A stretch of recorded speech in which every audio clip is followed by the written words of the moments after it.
Good morning. I'm Ernest Bower, the Senior Advisor and Director of the Southeast Asia Program here at CSIS, and we are very lucky this morning to have the Indonesian Ambassador to the United States, and actually a good friend of mine, Dino Djalal, with us. Good morning, Dino. Good morning, Ernie. How are you? I'm very good. Very good. Thanks for joining us. Thank you. I wanted to ask you a little bit about Indonesia and what's happening there. We'll talk a little bit about the relationship and then Indonesia's role globally and regionally.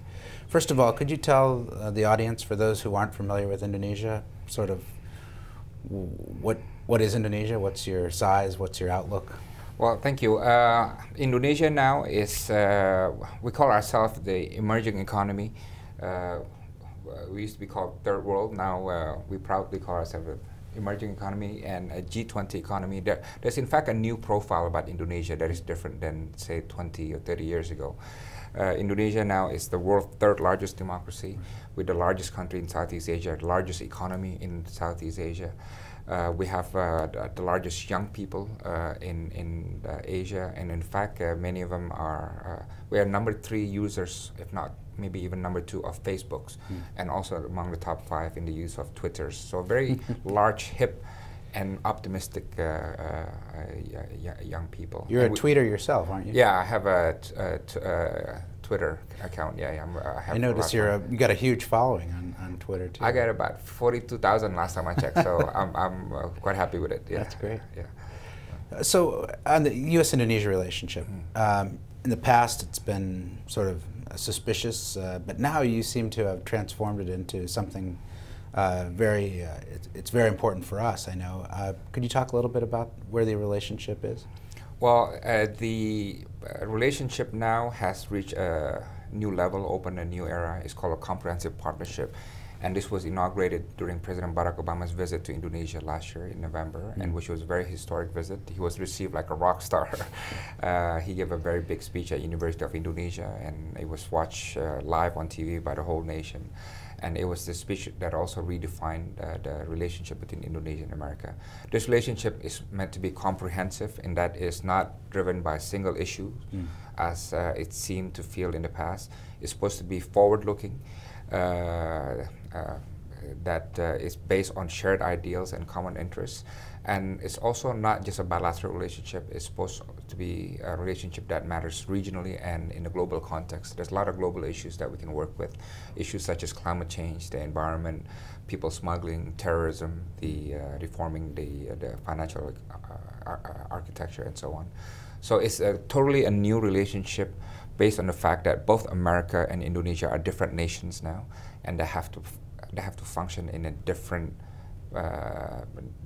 world setting, the brave new world, where both Indonesia and America has to reposition itself. And in that process of repositioning ourselves, we are finding greater relevance in the way we build our partnership. You know, Americans seem to have fallen a little bit behind in terms of China in the region. Is that true in Indonesia? And there are areas where you think we should focus on to sort of catch up? Well, thanks for bringing it up, because one of my line here is that when America thinks of Asia, think of Indonesia, because I think the tendency has been to think of China or Japan and to some extent India, but there's Indonesia and there's ASEAN. So it is important for America to, especially American public, to know that. But definitely one area that needs to be sped up is the education. I think we need more Indonesian students here. The number has declined by half, Ernie, you know, and we need to redouble that. And we need, the thing is, in the short and medium term, no one can still match America's innovation and centers of excellence and universities, your MITs, your Harvard, and Silicon Valleys, you know. And the trick is how to get Indonesians to connect to these amazing resources. Yeah, so I hope we can get more. I agree with you 100%. You know, Indonesia's actually been through a great transition over the last decade or so, 2 decades, so we should say. But you know, you've really moved to become, as you say, a democracy, third largest democracy in the world. How does that affect Indonesia's outlook now that you are chairman of ASEAN. You're chair of the East Asia Summit this year. You're now a member of the G20. What does it mean? What is the Indonesian outlook for foreign affairs? Well, it means several things. First, at the macro level, we experienced something very new, and in fact, quite strange even, because for the first time we look at the international landscape, we realize we have no more enemies, no more state enemies. There's no country that we regard as enemy, and there's no country that regards Indonesia as an enemy, right? So this is different because in the past there's always been some country that we regard as enemy or adversary. So we are in a very unique strategic landscape. Secondly, on the question of democracy, we realize that we are proud to be a democracy, and we want democracy and human rights to be reflected in regional values and international values. So we're not shy about it. When we designed the ASEAN Charter, we've always insisted that democratic principles and respect for human rights must be at the heart of this ASEAN spirit, no matter what political system you have. Right. And fortunately, this has transpired. But we also realize our limitations. Our method is usually a soft sell, Ernie. That means that we're not really in the business of exporting our democracy or imposing on others, but it's more on lessons learned and a soft approach. One way is, for example, in the Bali Democracy Forum, which has been rather successful, going on several years, and we invite countries to come and discuss their experience with democracy with one another, right? I think that is, given our size and our resources and assets, that is the best way for us to promote democracy, with soft sell and in a humble way. You've been very active with the embassy, sort of spreading Indonesian soft power, if I might say. Anything you want to mention to some of our viewers in terms of some initiatives that you have coming up? Well, first send me some more jokes, because I know the best way to talk to Americans, you got to talk some jokes first. I'm running out of jokes there. Okay.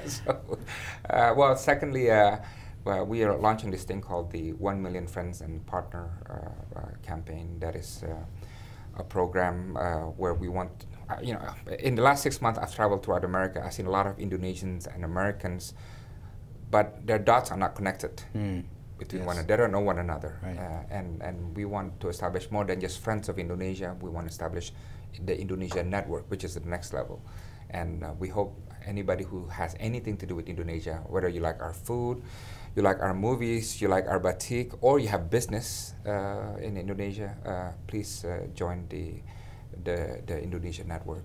And we're also starting some things at the very grassroots level. We have the Skype Friends Indonesia-USA, which means we connect elementary schools in America with Indonesia and have them have conversations. It's been quite good. Yeah. Great use of technology to connect Absolutely. people, connect the dots. Skype is free also. It's free too, yeah, that's good. One last question. You know the United States well. You went to school here. And our president actually knows Indonesia well. He went to school there in Indonesia. If you were advising him ahead of his visit to Indonesia coming up this fall, Mr. President, how you ought to think about these 3 things as you approach your visit to Indonesia this fall, and a lot of that includes some regional summits. What would be your advice to President Obama? Well, I would tell him that since his last visit, there has been a tremendous reservoir of goodwill and affection towards the United States. Great. So that is a good thing, and that is something that we must harness. Now, secondly, I think focus on soft power issues. I think there has been an image in the past that America's relationship had been represented by hard power issues, military restrictions and all kinds of hard power issues. Right. But now I think I would pick 3. One is definitely education, okay, right? Because that's a game changer. And through education, you invest in Indonesia's future and also in America's future. Exactly. Hey, I graduated from American high school, and so my father graduated from American University. We are invested in this relationship, right? So one is education, second is entrepreneurship. There's now religion in Indonesia with entrepreneurship. It's the new thing. And if any force can change Indonesia's future, like in any country in the world, it is entrepreneurship. Because when you produce entrepreneurs, you produce people who provide jobs, not seek jobs. Right? Exactly. And third is the environment. You know, we have the third largest forestry, tropical rainforest in the world. We are called an environmental superpower. So there's a lot of work that can be done, both in clean energy, in forestry preservation, and so on and so on. Because Indonesia is has the most capacity to absorb the greenhouse emissions, and America is the largest greenhouse emission emitter in the world, right? So the cooperation between our countries can also be very relevant. Ambassador Dino Djalal, thank you for coming to CSIS. Thank you, Ernie. I want to also compliment compliment you on that amazing work that you've done. I really enjoy your bi-weekly emails about Southeast Asia. It's a work of high quality, and please keep them coming. I really enjoy reading them. We will do. Thank you very much, sir.